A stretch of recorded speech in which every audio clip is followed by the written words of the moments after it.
نبدأ بالصلاة على رسولنا الكريم محمد صلى الله عليه وسلم. معجزة بيرن.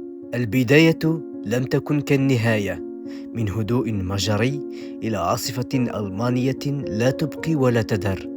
في 4 يوليو عام 1954 نهائي كأس العالم في بيرن بين المجر وألمانيا الغربية.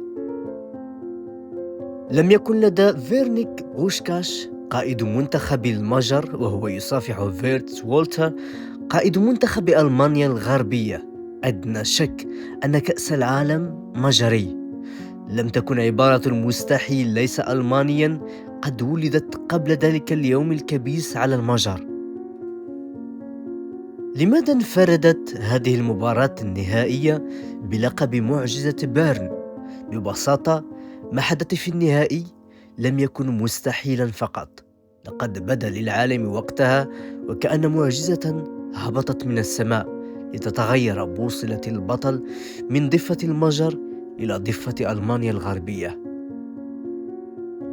ألمانيا نفسها كانت مستبعدة من الصمود أمام منتخب المجر الرهيب، لأن هذا المنتخب مسح بكرامة ألمانيا الأرض في الدور الأول وفاز عليها بحصة لا تقبل الجدل ولا النقاش، 8 أهداف مقابل 3 فقط.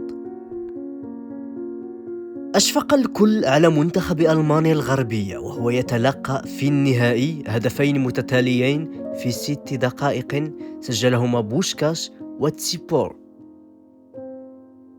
فجأة تعطلت لغة الكلام عند المجريين.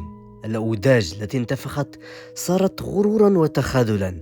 في ظرف 8 دقائق سجلت ألمانيا هدفي التعادل عن طريق ماكس مورلوك وهيلموت ران.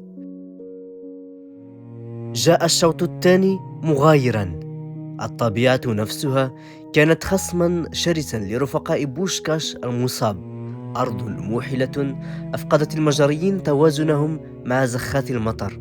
الألمان عرفوا كيف يروضون الأرض الموحلة بأحذية خاصة، فجاءت الضربة القاضية قبل نهاية المباراة ب6 دقائق عن طريق هيلموت ران.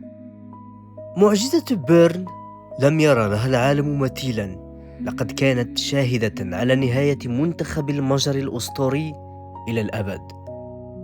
أصدقائي، هذا كان هو الفيديو، أتمنى أنه نال إعجابكم، وإذا كنتم معجبين بمثل هذا المحتوى من القصص اكتبوا لي في التعليقات لكي أنزل عنه كثيرا.